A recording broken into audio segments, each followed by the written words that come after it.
Welcome to MMC news.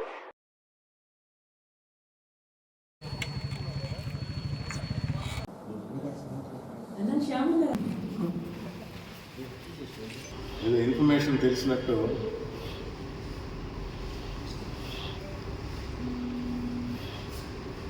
మాజీ MLA Ramakrishna గారు ఉదయాన్నే మా కుర్రోళ్ళు ఎవరు వచ్చేసి ఫోటోలు తీసుకుంటా ఉంటారు. ఖాళీ కుర్చీలు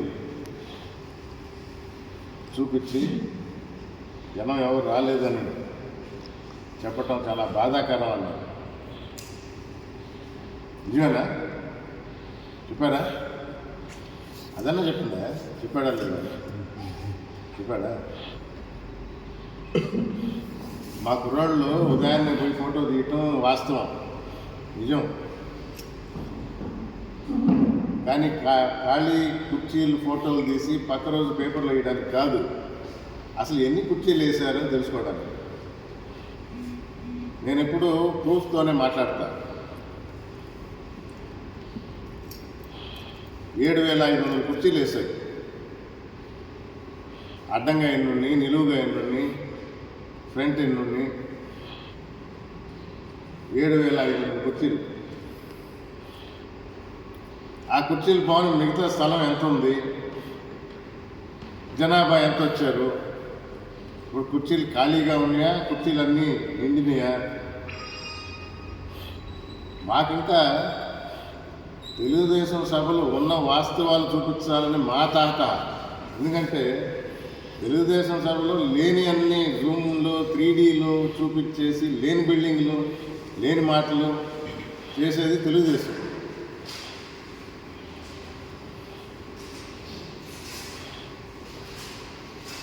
సామాజిక సాధికార యాత్ర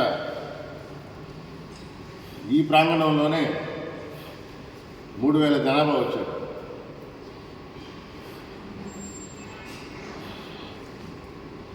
ఎట్లా లెక్క పెట్టావా అంటే నేను భోజనం పెట్టా, 3,000 పైచీలకు భోజనం చేశారు. ఈ బిల్డింగ్లో చేనేత సదస్సు జరిగింది. టౌన్ అంతా ర్యాలీ చేశారు.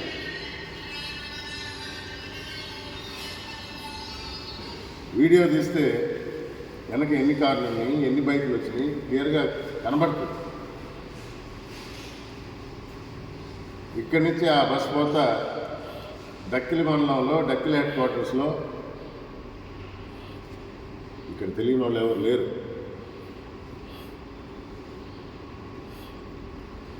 ఆయన సొంత ఊరు, సొంత మండలం అదే. అక్కడ ఎలాంటి రెస్పాన్స్ వచ్చిందో కూడా చూశారు.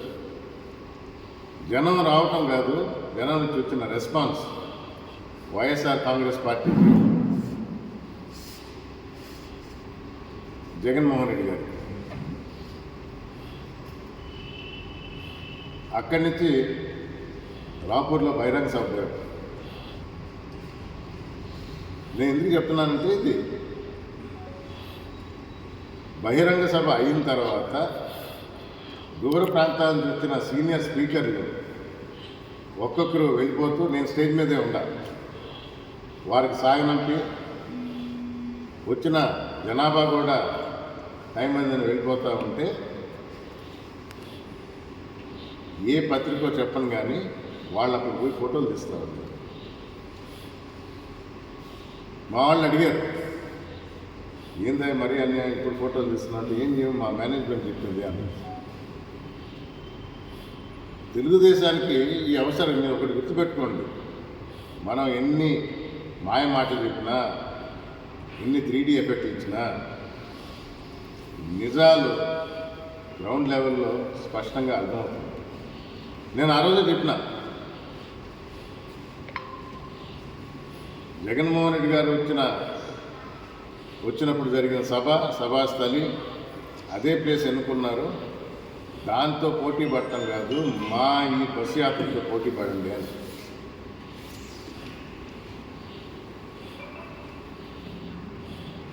అందుకనే చెప్పింది.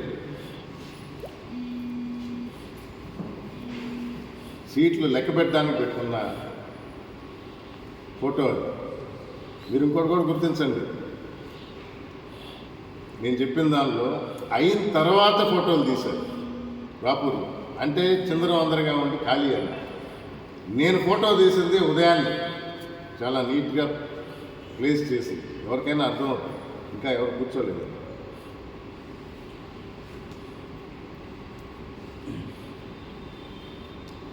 పదిహేను వేల మంది వచ్చుంటారని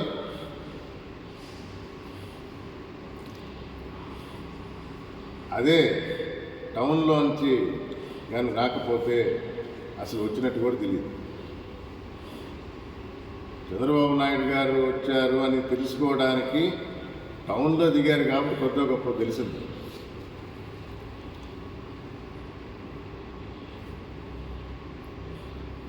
ఏడు నియోజకవర్గాల జనాభా, తిరుపతి జిల్లా సభ అది వారి ఇష్టం. 10 వచ్చారా, 10,000 వచ్చారా, 15,000 వచ్చారా వాళ్ళ ఇష్టం. కానీ కొన్ని ఆసక్తికరమైన వ్యాఖ్యలు చేశారు. రామకృష్ణ గారు మాట్లాడుతూ ఉన్నారు, తెలుగుదేశం గవర్నమెంట్ తెలుగుదేశం పార్టీ ప్రభుత్వంలో ఉన్నప్పుడు 14 నుంచి 19 వరకు ఆయన ఇక్కడ ఎమ్మెల్యేగా ఉన్నారు. అది వరకు ఉన్న 5 సంవత్సరాలు మా ప్రభుత్వం కాదు, డెవలప్మెంట్కి ఛాన్స్ ఇవ్వలేదు అని అనుకుంటే ఈ 5 సంవత్సరాల్లో బ్రహ్మాండంగా జరిగిందన్నమాట అభివృద్ధి. అపోజిషన్లో ఉన్నా కూడా పోరాడి, ప్రజలు ఎన్నుకున్న ప్రతినిధులు పోరాడి తీసుకుని రావాలి.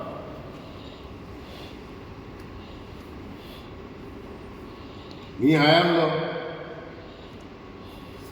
ఇది జరిగిందని చెప్పుకోవడానికి వీడియో చూడండి.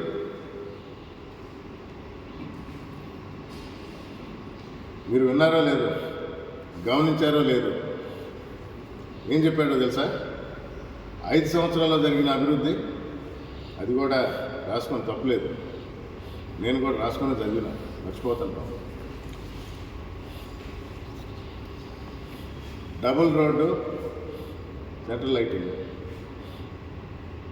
ఇది 5 సంవత్సరాల్లో తెలుగుదేశం ప్రభుత్వంలో ఉండగా ఎమ్మెల్యేగా ఉండి చేసిన అభివృద్ధి ఏది అంటే డబుల్ రోడ్డు, సెంట్రల్ లైటింగ్.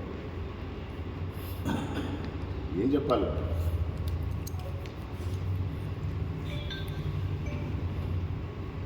ఆ రోజే చెప్పిన, నేను చెప్తానే ఉన్నా. 14లో చంద్రబాబు గారు గోడల మీదంతా రాశారు, బాబు వస్తే జాబ్ వస్తుంది. ఆయన వచ్చాడు, లోకేష్ బాబుకి జాబ్ ఇచ్చాడు, అంతటితో సరిపెట్టారు. ఇది వాస్తవం, జరిగింది. మిగతా అంతా 3D ఇమేజెస్.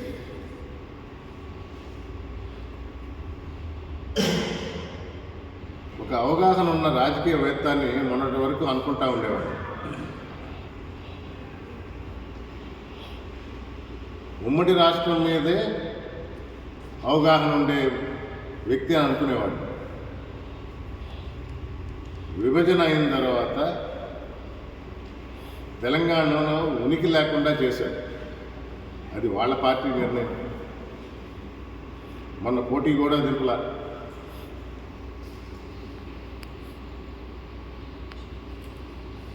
మరి ఆంధ్రాలో ఉమ్మడి నెల్లూరు జిల్లాలో వెంకటగిరి గురించి ఆయనకు బాగా తెలుసు. నేదురుమల్లి జనార్దన్ రెడ్డి ప్రాతినిధ్యం వహించిన నియోజకవర్గంగా, ఆ తర్వాత నేదురుమల్లి రాజలక్ష్మి గారు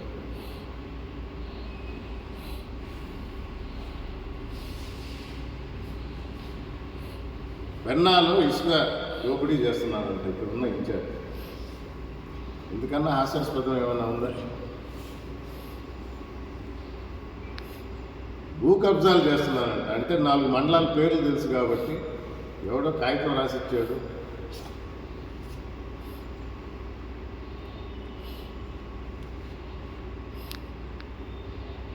తెల్లరాయి అక్రమంగా తరలిస్తున్నారంట. నేనే రిపీట్ చేస్తున్నా, దమ్ముంటే ధైర్యం ఉంటే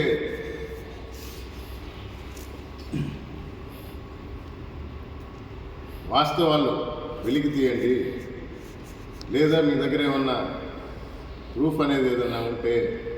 ఎందుకంటే ఇది వరకు రామకృష్ణ గారు కూడా చెప్పారు, 10,000 కోట్ల అవినీతి, ఇన్ఛార్జ్ మీద రోజు కప్పం కడుతున్నారు. మేము 100 కార్లలో సైదాపురం పోతున్నాము. ఏమైంది? 100 కార్లు వచ్చినాయో లేదో కానీ 20 కార్లో పోయేసి అందరూ టిఫిన్ చేసి బయలుదేరి వెళ్ళిపోయారు.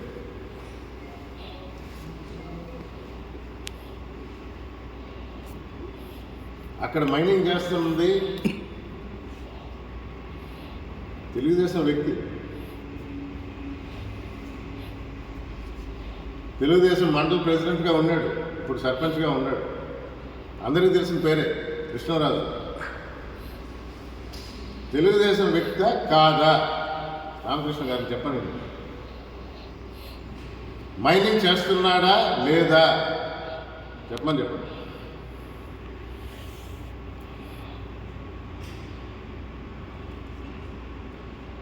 తెలుగుదేశం కాకపోతే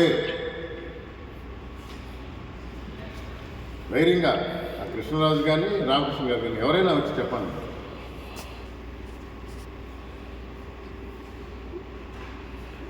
నీతిమయంగా చేస్తున్నారా, అవినీతి చేస్తున్నారా తర్వాత తెలుస్తుంది. చేసేది ఎవరు, ఇప్పుడు వరకు చేస్తున్నది ఎవరు? మైండ్స్ ఉండేవాళ్ళు ఉన్నారు. అవినీతి అక్రమంగా చేసేది ఎవరు? ఏం దాని తర్వాత అసలు నోరు ఎత్తలేదే, నోరు విప్పలేదే.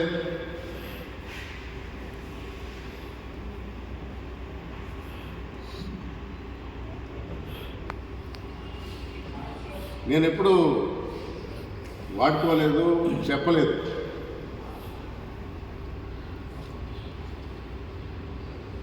చంద్రబాబు నాయుడు గారు అయితే ఆయన నోటి నుంచి రాదు, ఎందుకంటే అవన్నీ అబద్ధాలే వస్తాయి. కానీ కేసీఆర్ గారు చెప్పారు, తెలంగాణ మాజీ ముఖ్యమంత్రి, సైదరాబాద్ నేను కట్టాను, సైదరాబాద్ పునాది వేసింది నేను, సైదరాబాద్ గురించి మొత్తం నేనే చేశాను. స్వయంగా మాజీ ముఖ్యమంత్రి, తెలంగాణ మాజీ ముఖ్యమంత్రి అక్కడి పునాది వేసింది నేదురుమల్లి జనార్దన్ రెడ్డి అని స్పష్టంగా చెప్పారు. అసెంబ్లీలో చెప్పారు, బయట చెప్పారు.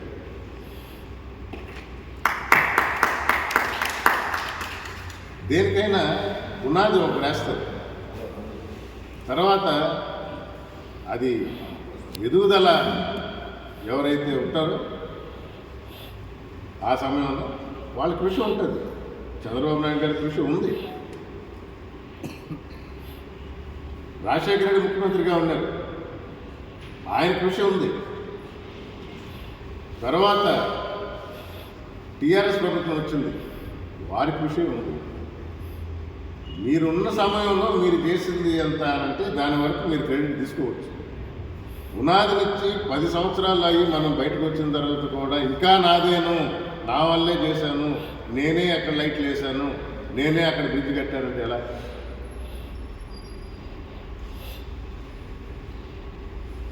ఇది ఒక కేసీఆర్ చెప్పడమే కాదు, ఇప్పుడున్న ముఖ్యమంత్రి రేవంత్ రెడ్డి గారు కూడా చెప్పారు. అక్కడ పునాది వేసింది నేదురుమల్లి జనార్దన్ రెడ్డి కానీ చంద్రబాబు నాయుడు గారు కాదు, ఆయన తెలుగుదేశం నుంచే వచ్చాడు.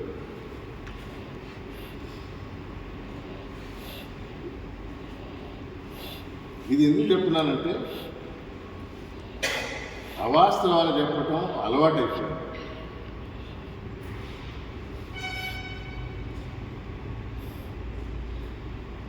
జరిగిన వాస్తవాలు ఒప్పుకోరు, లేని నిందలు వేస్తూ ఉంటారు.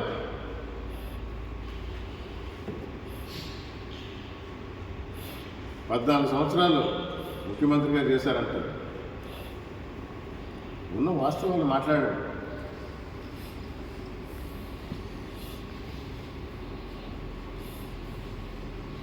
సీట్ల విషయం గురించి మాట్లాడుతూ ఉంటారు. వైఎస్ఆర్ కాంగ్రెస్ పార్టీ సీట్ల విషయం మీకేం సంబంధం అండి?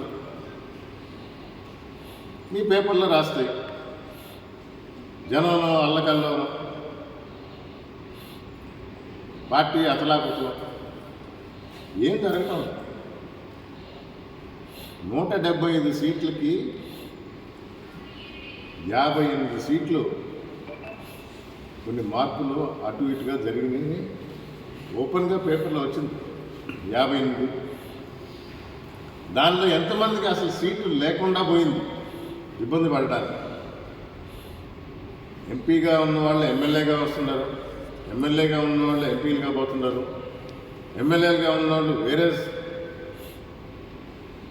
నియోజకవర్గానికి పోతున్నారు, లేదా వయసు రీత్యా మాకొద్దు మా పిల్లల్ని కొనసాగించండి అని వాళ్ళు కూడా ప్రూవ్ చేసుకొని సరైన వ్యక్తి అయితేనే, వారసత్వంగా కాదు, అలాంటి వారికి కూడా ఇవ్వటం జరిగింది.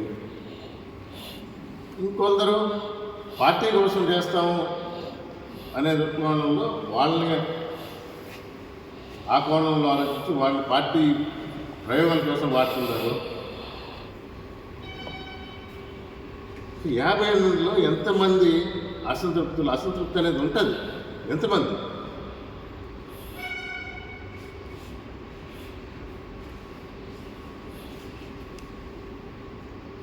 యాభై కాకుండా మిగిలిన 117 దాని గురించి మాట్లాడరే. నిన్నే విజయసాయిరెడ్డి గారు వచ్చారు, సూలూరుపేటలో బస్ యాత్ర జరిగింది. చాలా స్పష్టంగా మీడియా మిత్రులకి ఓపెన్గా చెప్పాడు, సంజీవ్ ఆయన పక్కన పెట్టుకుని,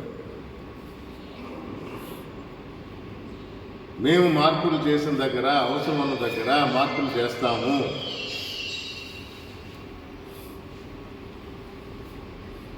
చేయని దగ్గర వాళ్ళే అభ్యర్థులుగా కొనసాగుతారు.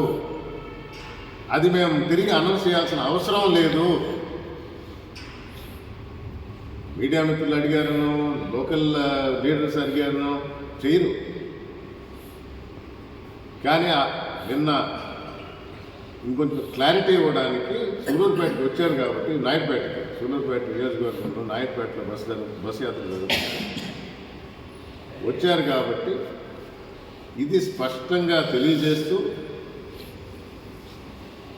ఇక్కడ ఇప్పటికే 2 సార్లు గెలిచిన సంజీవ్ అయ్యే మరోసారి నిలబడిపోతున్నాడు అభ్యర్థిగా అని స్పష్టం చేశారు. మార్పు లేదు. ఆ 117 గురించి మాట్లాడటంలా అతలాకుతలం అయిపోతుంది, మార్పులు వచ్చేస్తున్నాయి. 50 ఉన్నారు, నిజం, వాస్తవం. కొందరు మారుతారు. మరి తెలుగుదేశం ఏమవుతుంది? జనసేనతో కలిసి పనిచేస్తాము, పోటీ చేస్తాము అని 3 నెలలు.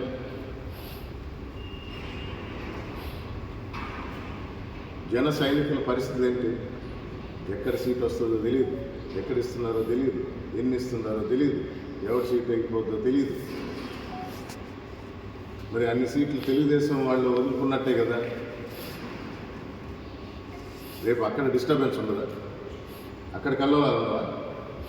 రేపు కాదు, ఈరోజే ఉంది. మేము పట్టించుకోవటం లేదు, వాళ్ళు దాన్ని తప్పు పెడుతున్నారు. ఎందుకంటే వాస్తవం గ్రౌండ్ లెవెల్లో కరెక్ట్గా తెలుస్తుంది.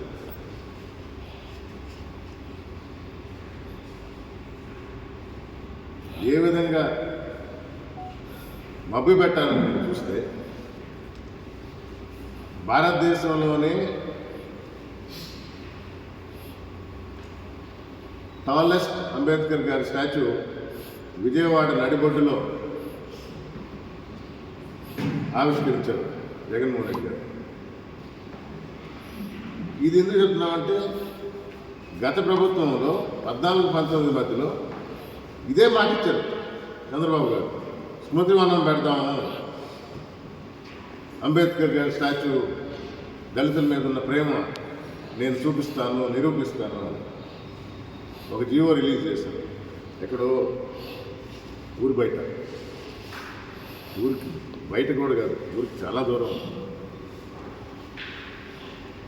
అంతే. మళ్ళా దాని సంగతి కానీ దాని ఊసెత్తల చేసి చూపించారు జగన్మోహన్ రెడ్డి. ఆ రోజు రాష్ట్రం నలుదిక్కల నుంచి వచ్చారు. ఎలా ఉంది జనసందోహం? మీరు కెమెరాలు కావాలని చూపించలేకపోయినా కూడా వీలు కాదు. ఇది ఎలా ఉండింది?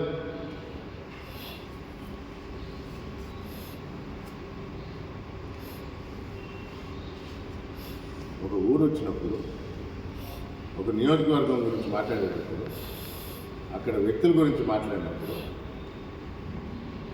నిజాలు మాట్లాడితే జనం నమ్ముతారు, నిజం యాక్సెప్ట్ చేస్తారు.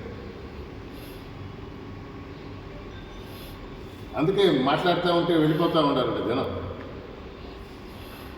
ఈ సోది రామాయణం మేము ఆడినారా బాబు.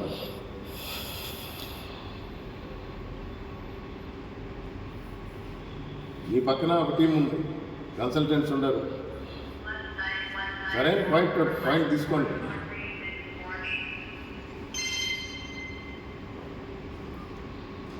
వెంకటగిరి నియోజకవర్గం అభివృద్ధి చెందలేదు, ఎందుకంటే నేను ప్రశ్నించాను కాబట్టి నన్ను పక్కన పెట్టేశారు అని ఆనం రామనారాయణ గారు అంటారు. ఈయన ఇంకో మహానుభావుడు. నెల్లూరు జిల్లా మొత్తం తెలుసు, ఇంకా ఆంధ్ర రాష్ట్రం కూడా తెలుసు, ఎందుకంటే ఆయన పెట్టుకునే బిరుదే ఉమ్మడి రాష్ట్ర మాజీ మంత్రి అంటాడు. మంత్రి పదవి రాలేదనేదే ఒకటి, మంత్రి పదవి కావాలనే దాని మీదే ఉంది మనసు. తప్పలేదు. పొలిటీషియన్, నెల్లూరు జిల్లాలో పెద్ద ఫ్యామిలీ నుంచి వచ్చిన అతను, అలాంటి ఆశలు ఉండటంలో తప్పలేదు.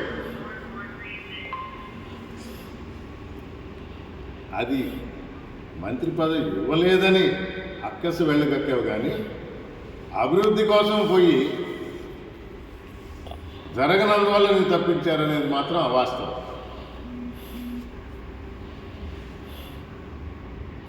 ఎందుకంటే తెలుగుదేశం వాళ్ళే చెప్తా ఉంటారు, మా హయాంలోనే డక్కిలి మండలంలో ఆల్తూర్పాడు రిజర్వాయర్ మేమే శాంక్షన్ చేశామని. సో నువ్వు కొత్తగా తీసుకువచ్చేది కూడా ఏం లేదు. నువ్వు ఇక్కడ ఉన్నప్పుడు రివర్స్ టెండరింగ్ జరిగింది, కాంట్రాక్టర్ వచ్చాడు, పని మొదలుపెట్టాడు. పని ఎందుకు ఆగింది? దేనివల్ల ఆగింది? ఎందుకు చేయలేకపోయావు?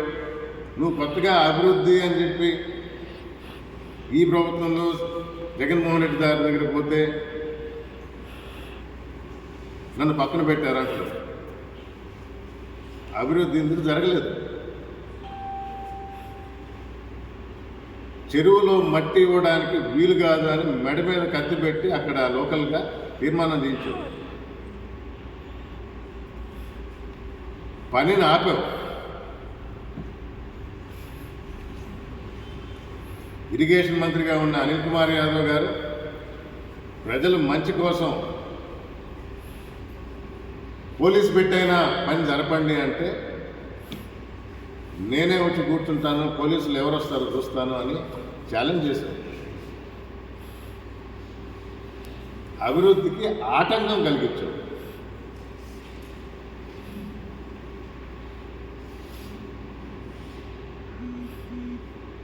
మీడియా మిత్రులందరికీ తెలుసు, జగనన్న కాలనీ 2 సెంట్ల భూమి. ఆంధ్ర రాష్ట్ర జీవోలో చూడండి, 1 సెంటు 1.5 సెంటే. రూరల్ ఏరియాలో 1.5 సెంటు, టౌన్లో భాగం అయితే 1 సెంటే. మరి 2 సెంట్లు ఎక్కడి నుంచి వచ్చింది? నేను స్పష్టంగా చూపించిన. ఇదివరకు నన్ను మిత్రులు అడిగారు, ఆ రోజు నేను నెల్లూరులో చూపించానని చెప్పి ఈరోజు ఇక్కడ తెలియలేదన్నారు.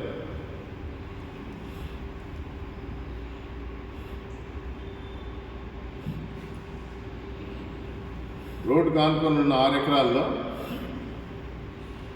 మళ్ళీ దానికి వల్ల వేరే కలర్ వేసి 2 సెంట్లను చూపించి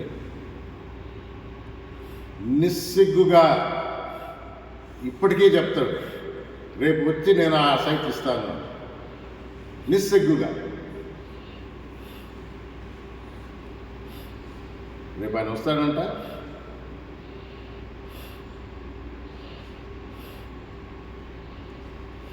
సిగ్గుండాల మాటలు చెప్పడానికి. వెంకటగిరి ప్రజలు ఆదరించి ఒకసారి అవకాశం ఇచ్చి ఎమ్మెల్యేగా చేస్తే వాళ్ళు రుణం తీర్చుకోవడానికి మంచి పనులు తీయాలి. ఆ విధంగా గుర్తుపెట్టుకుంటారు.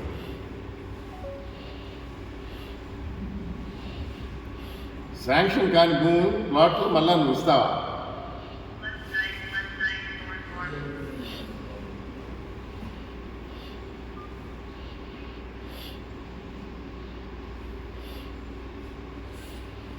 మళ్ళీ వాళ్ళు మాటలు చెప్తా ఉన్నారు, నేనే వస్తానని. మాకు ఎవరైనా పర్లేదు, ఏ అభ్యర్థి అయినా పర్లేదు,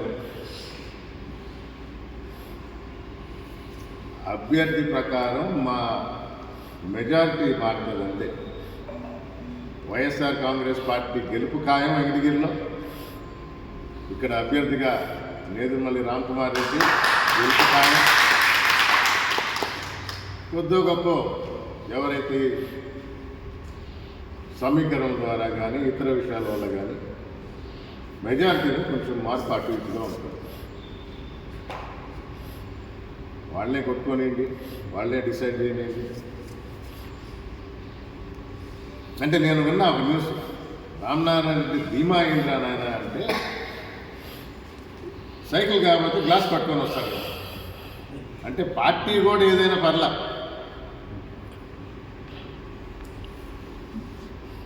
ఇక్కడి నుంచి వెళ్ళినప్పుడు అందరికీ తెలుసు ఆ టైంకి యువగణం వచ్చింది. యువగణంలో ఆత్మకూరు ఇన్ఛార్జిగా పెట్టింది ఈయన్నే. అది ఎవరు మర్చిపోలే. సో ఆత్మకూరు ఇన్ఛార్జిగా పెట్టి మీరే కంటెస్ట్ చేస్తున్నారు అన్నారు. పోయిన తర్వాత చూసారు జనం ఎవరు లేరు, తూచి అన్నాడు. సరే మీరు సర్వేపల్లి పోండి అన్నారు. అమ్మో కాకాని గోవర్ధన్ రెడ్డి మీద నేను అసలు పోటీ చేయను.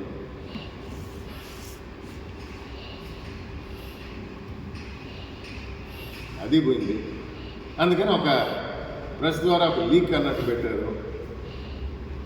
నా రాజకీయ ప్రస్థానం ఎక్కడైతే మొదలైందో అక్కడే ముగింపు అని, అంటే నెల్లూరు సిటీ కావాలా అని.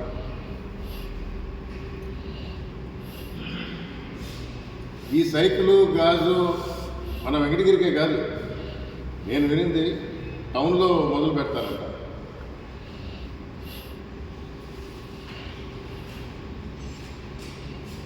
భాగస్వామ్యం కలిసి పోటీ చేసే దానిలో భాగంగా టౌన్ తీసుకొని గాజు గ్లాస్ మీద పోటీ చేయడం, లేదంటే వెంకటగిరి గాజు గ్లాస్ మీద.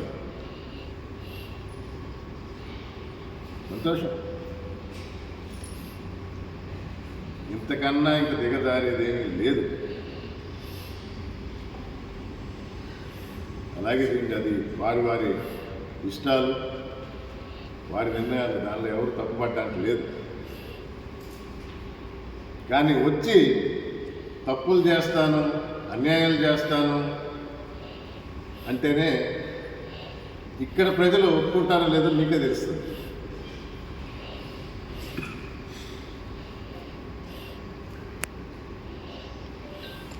వెంకటగిరి ప్రజలు శ్రేయస్ కోరి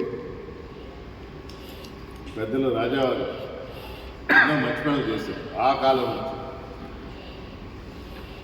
ప్రభుత్వాలు వచ్చిన తర్వాత ధైర్యంగా 4 కాలాల పాటు గుర్తుండే విధంగా పనులు చేస్తుంది ఎవరు అంటే నేదురుమల్లి ఫ్యామిలీ అని గర్వంగా కొడుగ్గా నేను చెప్పగలుగుతా. ప్రజలకు గుర్తుంది, నాకు చెప్తా ఉంటాను వరుసగా.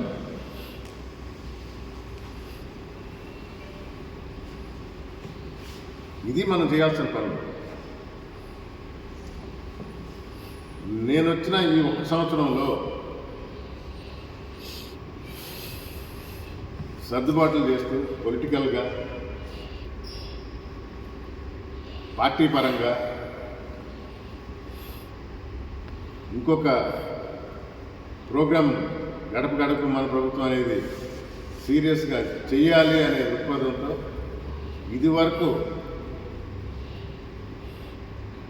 ఎమ్మెల్యే గారు చేసినట్టు 3-4 ఇల్లు ఒక సచివాలయం కాకుండా ఏ ఒక్క ఇల్లు వదలకుండా తిరుగుతూ ఈ నియోజకవర్గంలో 76,000 ఇళ్ళకి పోగలిగింది, వారితో మాట్లాడగలిగింది.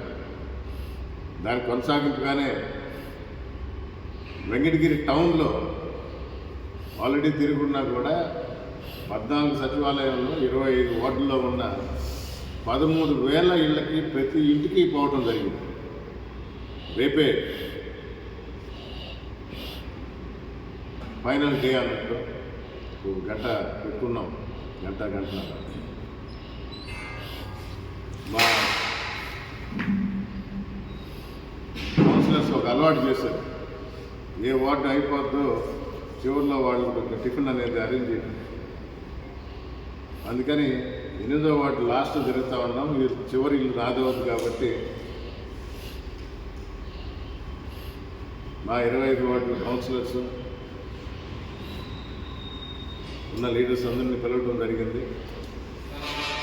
మీడియా మిత్రులకి ఇదే నా ఆహ్వానంగా మీ అందరూ కూడా ఉదయం ఎటు నాతో కొందరు నడుస్తారు, నడవలేని వాళ్ళు కూడా ఉదయాన్నే నెమ్మదిగా అయినా లేచి వచ్చి మాతో పాటు కొంచెం విందు ఆరగించి మమ్మల్ని సంతోషపరచండి. కళ మీది, కృషి మాది. స్థలమైన, ఇల్లైనా ఖచ్చితమైన నమ్మకం మేఘనా కన్స్ట్రక్షన్ అండ్ బిల్డర్స్. మార్కెట్ లో అతి తక్కువ ధరలకే నిర్ణీత సమయంలో 100% వాస్తుతో ఇంజనీర్ల పర్యవేక్షణలో అనుభవజ్ఞులైన తాపీ మేస్త్రీలచే నెంబర్ 1 క్వాలిటీ హౌస్ మెటీరియల్స్ తో మీరు కోరుకునే విధంగా ఇంటి నిర్మాణములు చేపట్టబడును. అన్ని ప్రాంతాల్లో ఇల్లు స్థలాలు అమ్మబడును మరియు కొనబడును. ఇల్లు కట్టుకోదలిచిన వారికి ఇంజనీరింగ్ ప్లాన్ మీరు కోరిన విధంగా ఉచితంగా చేసి ఇవ్వబడును. Proprietor Jampala Prakash. Cell number 9493307777. ఇట్లు మేఘనా consultancy. Srivari real estate marketing private limited వారి సరికొత్త వెంచర్ ఎలైట్ గార్డెన్ సిటీ. శరవేగంగా అభివృద్ధి చెందుతున్న ముతుకూరు రోడ్, కాకుపల్లి దగ్గర అన్ని వసతులతో ముస్తాబైన వెంచర్ ఎలైట్ గార్డెన్ సిటీ. 100% వాస్తు, 100% క్లియర్ డాక్యుమెంట్స్ మరియు టైటిల్. నివాస గృహముల మధ్య గల వెంచర్. మంచినీటి సౌకర్యం, ఇరువైపుల ప్లాంటేషన్ మరియు డ్రైనేజీ సౌకర్యం కలదు. ఎడ్యుకేషన్ హబ్ కు అతి దగ్గరలో గల వెంచర్. బ్యాంక్ లోన్ సౌకర్యం కలదు. ఫ్లాట్ కొన్న వెంటనే ఇల్లు నిర్మించుకునే సదవకాశం. బుకింగ్స్ కొరకు సంప్రదించండి. Srivari real estate marketing private limited, Sridhar's Krishna towers, 3వ floor, Annamayya circle, mini bypass, Nellore. Phone 7842829186.